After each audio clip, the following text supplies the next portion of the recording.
Hello and welcome to Paul's e-learning podcast. My name is Paul Andrews and this is my podcast about using free tools and technologies to work smarter, not harder. On this week's podcast, I want to talk about, I got invited to go and speak to the Cardiff and South Wales Occupational Health and Safety Group. It's a bit of a mouthful. Essentially, I was asked to go along and deliver a workshop about how health and safety trainers could use free tools and technologies to enhance the health and safety training that they deliver to various organisations. Now, there is a link to everything I'm going to mention throughout this podcast. I'll put the link on the bottom of this podcast as well, but if you just want to make a note of it, the link is bit.ly, it's bit.ly/creative training, and that's all kind of one word, there's no spaces in between creative and training, so it's bit.ly/creative training. Okay, so essentially the talk it only lasted for about 45 minutes, so it was a kind of a whistle-stop thing. But the idea was I wanted to say to health and safety trainers, okay, if you're already using things like PowerPoint and you're going into these organisations and you're delivering training sessions, you might want to consider some other free tools that will allow you to do things which perhaps you can't do at the moment or are quite difficult. So I'm going to run through these in turn. The first one we actually looked at was Google Sites, and what I said to them was that basically, if you are delivering training, it doesn't have to be health and safety training, it could be any kind of training, but if you're delivering training, it might be a nice idea after the training event to put up the slides, the PowerPoint, the files, whatever you've been using in that session, to put them up online. And where there are lots of different places where you can kind of upload things. There's like SlideShare for sharing presentations and things like that. But what I suggested was that if they were going to use any of these kind of online repositories, that they might want to create a special little Google site, either for just that particular health and safety training or for all of their training notes. And then the idea would be is they could say to delegates, they could say it to organisations, you just need to come to this one place and you're going to be able to access all of my training content that I've delivered.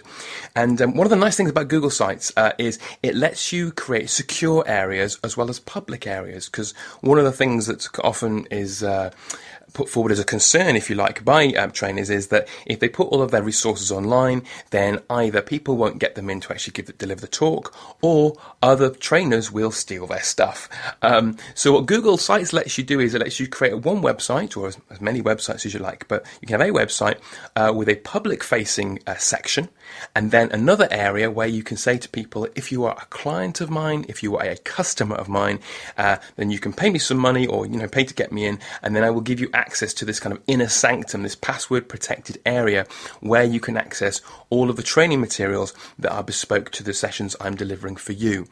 And the other nice thing about this, the Google Sites, is that different areas can be reserved for different people, for different clients. So you can have all of your clients logging into your Google site, but they are not aware of one another. They don't get to see the other areas of the site that are reserved for other clients. They only get to see the bit that you want them to see. So yeah, it's quite helpful. So there is a link to Google Sites on this creative training page.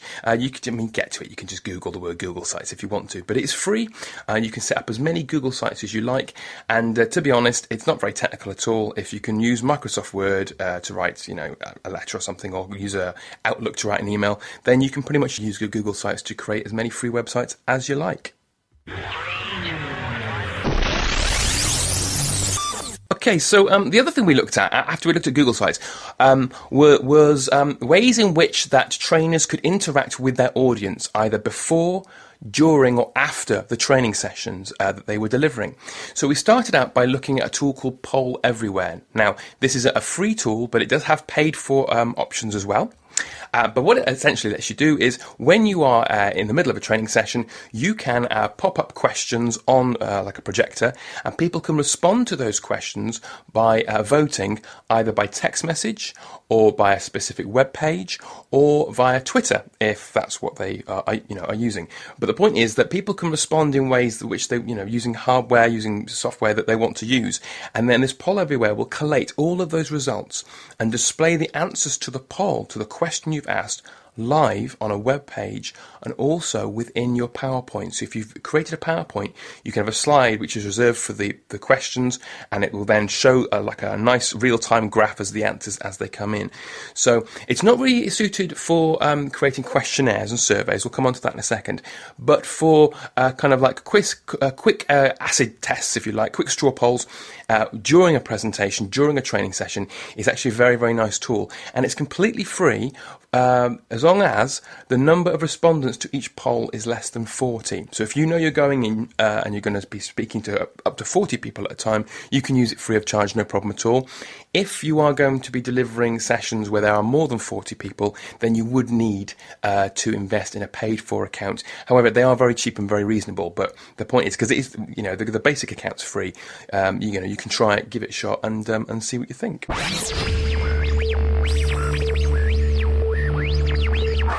So then we moved on from looking at how we do kind of real-time polling and voting and surveys into more complicated kind of online questionnaires. And really these would be used either before a training session where you want to see what maybe knowledge or opinions your delegates are going to have before they enter the training session, or after a training session if you want to ask them a series of questions, or maybe even create a self-marking quiz or self-marking test.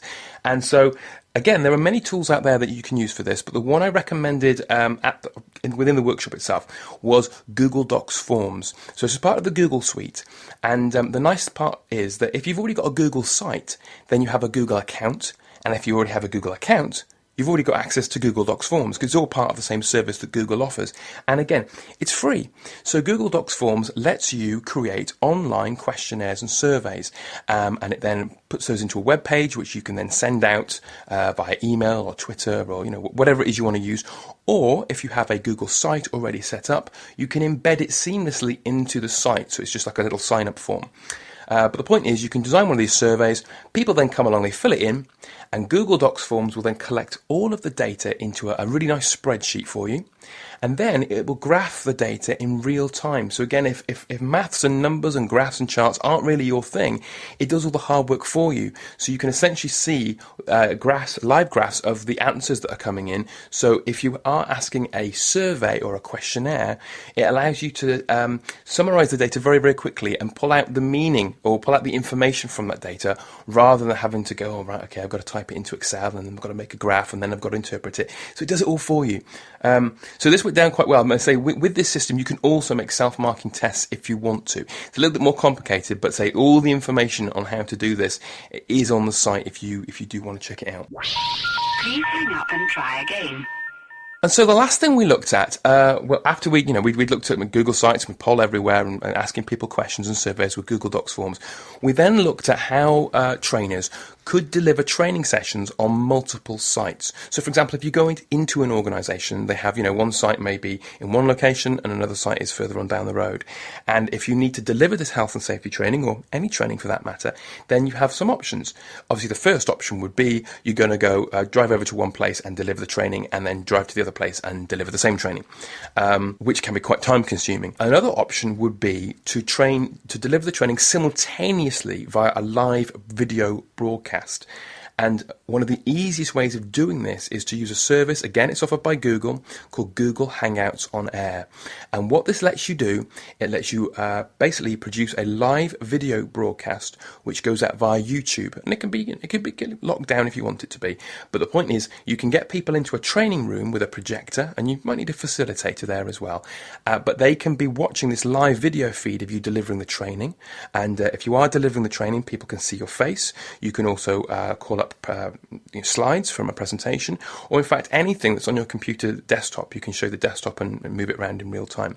So the idea is you can deliver this training for people, and then if in the training room they have set up a microphone and a camera, the delegates in the room, who aren't in the same room as you, delegates in the other room, can ask you a question, and you can see them on the video feed asking the question, and you can respond to them in real time. Alternatively, if they haven't got that kind of setup, you might have people, well, all over the world watching this if you wanted to. You could say to people, well, here's an email address, you can email me questions, or you could set up a Facebook page if you wanted to, or a special kind of Twitter hashtag for people to use. But the point is, with this video feed, you can essentially broadcast out to multiple sites and then get live kind of questions and answers and responses from people, either using sound and video or just using text-based methods. The other nice thing about this is that once you've delivered the training session, because it's on YouTube, Google automatically keeps a copy of the video and puts it onto YouTube for you, which you can then make public or private, or you can edit it using YouTube's free online video editor, which means you can say to the companies you're working with or your delegates, if you want to watch this training session again, you can do, and here's the link. And if you have a Google site, you can embed that video straight into your Google site. So again, rather than sending people off to YouTube and here, there and everywhere, you can just say to people, come to my one place, my Google site. There you will find access to all the presentation notes, a live video of the presentation, and if you've embedded a survey with Google Docs forms, then they can fill in a kind of post-training survey there as well if they want to.